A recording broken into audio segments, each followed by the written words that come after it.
Meu nome é Simone, eu sou sócia fundadora de uma instituição da sociedade civil que defende o patrimônio cultural de Planaltina.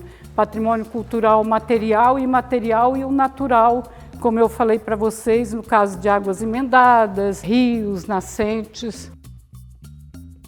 Eu acredito que tudo começa a partir da educação patrimonial, como em qualquer situação.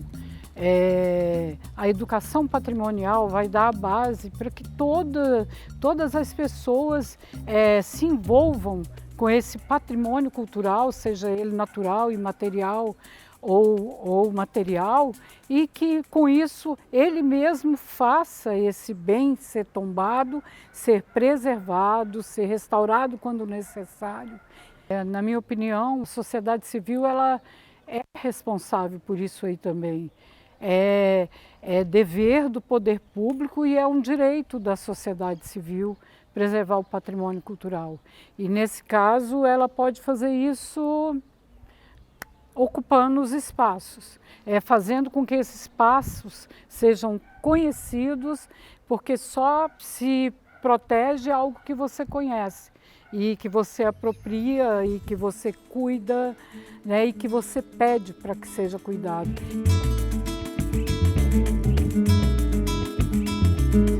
Que a gente tem que entender que patrimônio cultural, quem nomeia se é ou não patrimônio cultural, se é de interesse cultural ou não, é a comunidade. Então é preciso que ela esteja presente, mas é preciso mais ainda que o poder público esteja presente, porque quando a gente fala muito de patrimônio cultural, a gente pensa no patrimônio que está aqui no centro histórico, né, que já é um bem tombado e tal. Não, nos bairros tem também seus locais de história e de memória, que já se comece a criar esses espaços, que multipliquem esses espaços e que cada um seja um mediador, seja um replicador. Para o poder público, ele vai, tomba, mas ele não faz os cuidados necessários. Sabe, não basta ir lá e restaurar, é preciso haver todo um processo de conservação. Vários estão em deteriorização, inclusive a Casa de Câmara e Cadeia, que nós fizemos o pedido de tombamento, né, que ela não é tombada, ela só está em fase de tombamento, ela está prestes a cair. Agora uma pergunta que você faz que fica meio complicado para a gente responder sobre essa política dessa reforma desse casarão. Se chega aqui, tem um detalhe, se você vir, amigo, que você vai mexer no casarão, você tem que passar, falar: oi, Walter, como é que tá aí, cara? O que você... eu sou um artesão e tal. Você trocar uma ideia, o pessoal só chega, olha, vai embora, entendeu? Aí você fala: ó, tem ali aqui tá tendo uma formiga que tá vindo aqui, amigo, vai atingir ali o casarão, ela pode desabar, de repente se essas formigas começar a trabalhar embaixo aí, o pessoal só fala assim: esse cara não sabe nada não, vai embora. Então diz que a administração não tem nada a ver com o casarão mais, né? Tem que escorar ele o mais rápido possível, amigo. Porque senão ele vai descer, ele tá pendendo, ele vai... Cai uma obra de arte dessa daí, e aí? Como é que vai ficar a situação? Fica aí, só os tijolos lá no chão e tal. Aí o pessoal vem da estaca zero de novo para fazer outro aí, levantamento. Sendo que, se aproveitar agora, tem uma coisa, o custo é baratinho para fazer aí, ó. Dá uma podada aí, escora ela todinha. Existem inúmeras formas e técnicas dentro da própria arquitetura de você estar mesclando o novo com o antigo, de você estar revitalizando o que já existia, enfim.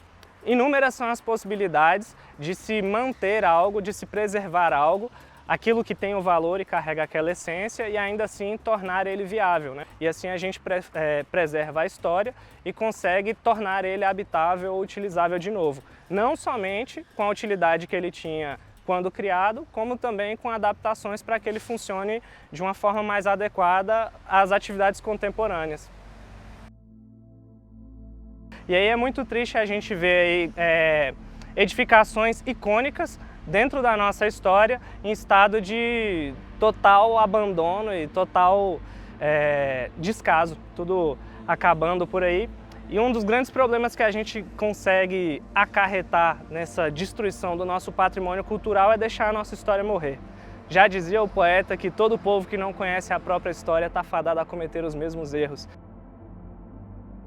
E por vezes, por ser uma das cidades mais afastadas aí de todos os centros urbanos do Distrito Federal, o morador de Planaltina tem uma série de dificuldades, tanto em transporte, quanto em lazer, quanto em opções, e às vezes a gente se sente jogado, quando na verdade, se nossa história fosse realmente valorizada, incentivada, nós seríamos um dos maiores polos culturais de visitação e de uma série de outras coisas dentro do Distrito Federal, porque não existe aqui um outro lugar que carrega tanta história quanto Planaltina. A gente tem em Planaltina um acervo patrimonial, material nesse sentido, porque é o palpável, né? É o prédio, é a panela, é o ferro de passar roupa, é o carro, enfim. Ele tem um acervo gigantesco lá em Planaltina e o Estado não cuida, né? Por quê? Esses locais de acervo, eles ficaram basicamente nas mãos do Estado, que a gente chama da administração de Planaltina. Porque o cidadão comum, para manter esses locais, é muito caro e dispendioso. E o Estado também não disponibiliza possibilidade de financiamento para esse cidadão conseguir manter essa sua casa, esse seu casarão, enfim. Então, a gente tem essa obrigação de cobrar do Estado a responsabilidade para que ele mantenha. E não atribuir ao cidadão que ele mantenha aquilo sem recursos. E, ao mesmo tempo, o Estado tem que reconhecer de que manter esses locais, manter esse acervo, traz renda para a comunidade. A gente pode investir no turismo, pode investir na qualificação das pessoas que moram nesses locais. Então, assim, o Estado tem tudo, né? O Estado tem o estudo para poder saber que vale a pena manter, o Estado tem o dinheiro que a gente contribui para poder manter esses locais, no entanto, a gente depende de vontade política. Eu acho que o maior problema que hoje a gente sofre, enquanto a ideia de patrimônio, é a ideia de politização dos bens patrimoniais. Será que o modo que fazem as missas hoje são as mesmas formas que faziam as missas antes? O batismo, no caso do catolicismo, é o mesmo que se fazia antes, que se faz hoje? A festa do divino, a folia de reis, a mesma forma que se faz hoje, é a mesma que se fazia antes?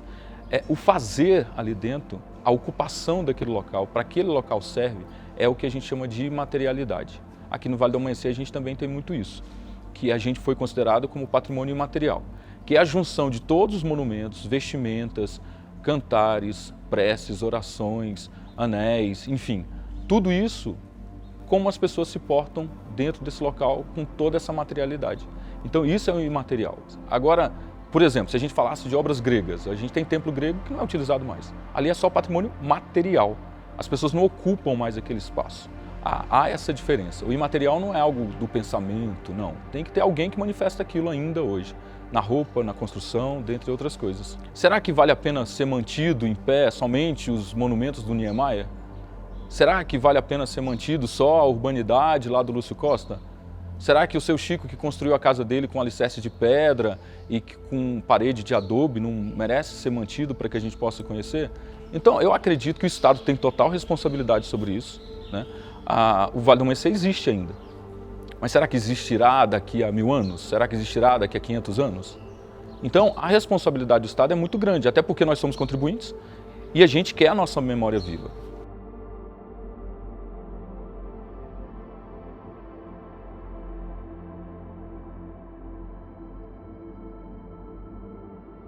Gente, esse foi o último episódio da série Planaltina, Recortes e Memórias.